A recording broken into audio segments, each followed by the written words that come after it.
Let's find out what exactly happened in the central nervous system when the students use mobile phone excessively. এবার চলো একটু দেখে নিই যে ব্রেন লেভেলে মানে আমাদের সেন্ট্রাল নার্ভাস সিস্টেমে এক্স্যাক্টলি কি ঘটে। তো when the students are playing mobile games or mobile social media addiction হয়ে যাচ্ছে তখন কিন্তু আমাদের সেন্ট্রাল নার্ভাস সিস্টেম থেকে বেশ কিছু হরমোন সিক্রেট হয়। আর এই হরমোনস গুলোর মধ্যে দ্য মোস্ট ইম্পর্টেন্ট হরমোন যেটা হলো ডোপামিন।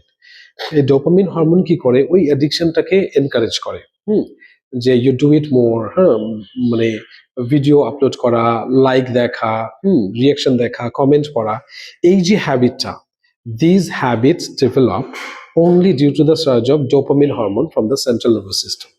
আর তারপরে যে হরমোনটা রয়েছে সেটা হলো serotonin hormone, and serotonin hormone directly affects our emotional wellbeing.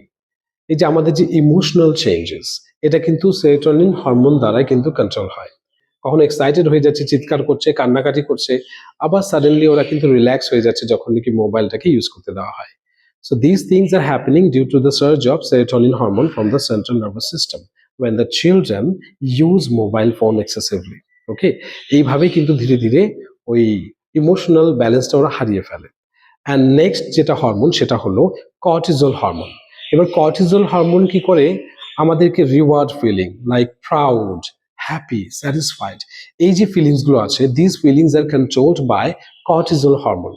এই কর্টিজল হরমোন কিন্তু এই ফিলিংস গুলোকে দেয়, যার ফলে কি করে চিলড্রেনরা আরো বেশি এনকারেজ হয় to do the same thing which they are doing on the phone or on the social media. যখন বাচ্চারা রাত্রেবেলা মোবাইল ফোন ইউজ করে দেখবে যে ব্লু লাইট কিন্তু ইমিট হয়, তাই না? তো ব্লু লাইট ইমিট হচ্ছে, ডিসপ্লের দিকে তাকিয়ে থাকছে, so it affects the melatonin hormone. And melatonin hormone is the responsible hormone that helps us to sleep with the proper time. আমাদের যে স্লিপিং সাইকেলটা যে আছে, যেমন early to bed, early to rise makes a man healthy, wealth and wise. আর melatonin hormone কি করে আমাদের যে ব্যালেন্সটা মানে স্লিপিং ব্যালেন্সটাকে কিন্তু ব্রেক করে দেয়। আর এই মেলাটোনিন হরমোন তাহলে তো বাচ্চাদের মধ্যে ঘুম মানে রাত্রেবেলাও লেট নাইটও দেখবে যে মোবাইল ফোন ইউজ করে, and we can see not only among the children, even the senior যারা অ্যাডাল্ট আছে তাদের মধ্যে দেখা যায় they keep scrolling the display even in the mid night. তার মানে কি এই যে মেলাটোনিন হরমোন যে আছে এটা কিন্তু এফেক্ট হচ্ছে। এই মেলাটোনিন হরমোন সার্চ কিন্তু আমাদের স্লিপিং সাইকেলটাকে মেনটেন করে রাখে, আমাদের ন্যাচারাল লাইফটাকে মেনটেন করে রাখে। আর এটা যখন ব্রেক হয় তখন কিন্তু আমাদের ওই লাইফস্টাইল চেঞ্জ হয়ে যায়। ওকে, আর লাস্ট হরমোন যেটা আছে সেটা হলো এন্ডোরফিনস। আমরা জানি যে এন্ডোরফিনস হরমোন এটা কিন্তু আমাদের রিলিফ, এক্সাইটমেন্ট, ঠিক আছে, আর রিল্যাক্সেশন, এই এই যে ইমোশনস গুলো এগুলো কিন্তু এই এন্ডোরফিন হরমোনস গুলো কিন্তু সিক্রেট করে। This hormone secret this things to control hour emotions. তো এইভাবে কিন্তু বাচ্চাদের মধ্যে এই ছোট ছোট হ্যাবিটস গুলো ধীরে ধীরে অ্যাডিকশনে কনভার্ট হয়ে যায়, and then they reach a moment when they can not control even themselves. Okay, তাদেরকে মোবাইল দিয়ে কিন্তু সবকিছু করাতে হয়। So this is the story and the science behind the addiction of mobile phone among the children. তো আশা করি এখন যারা গার্জিয়ানস আছে, যারা সিনিয়র্স আছে, তাদেরকে একটু ভালো মতো চলতে হবে, যারা যাতে বাচ্চাদের সামনে বাচ্চাদের সাথে যাতে মোবাইল ফোনগুলোকে ইউজ না করে। So being a teacher, I have to talk on these things because I teach many students, many kids.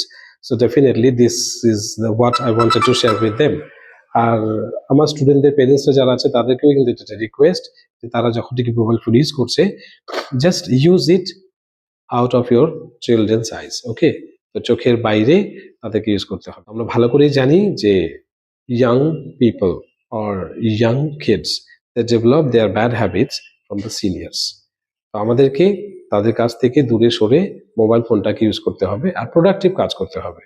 আজকে আমার একটা স্টুডেন্ট যদি আমার মোবাইল ফোন ইউজ করা দেখে যদি ভিডিও এডিটিং শিখে যায়, ইটস এ গুড স্কিল। ওকে, আর আমার স্টুডেন্ট যদি আমি দেখে যে না সোশ্যাল মিডিয়াতে অন্যের রিলস দেখে দেখে স্ক্রোল করছি, this is a bad skill. ওরা কিন্তু ওটাই দেখবে। আমার স্টুডেন্টরা কি দেখে যে দুর্লভ স্যার ইউজ করছে মোবাইল ফোন, ট্রাইপড, মাইক আর ক্যামেরা ফেস করছে, ভালো ভালো মেসেজ দিচ্ছে।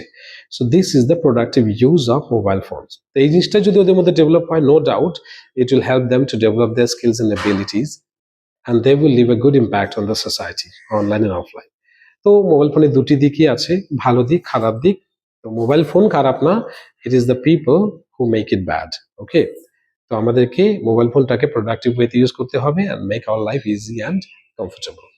তো মেসেজটাকে আমি বাংলাতে শেয়ার করলাম এই কারণেই যাতে এই মেসেজটা শুধু স্টুডেন্টদের কাছে নয় বা যারা ইংরেজি শিখতে চায় শুধু তাদের কাছে নয়, ইভেন কি যারা গার্জিয়ানস আছে, সিনিয়র্স আছে, তারাও যাতে ব্যাপারটাকে একটু সিরিয়াসলি নেয় এবং তাদের চিলড্রেনদের এই ব্যাড হ্যাবিট বা এই অ্যাডিকশন থেকে দূরে রাখতে পারে। Thank you.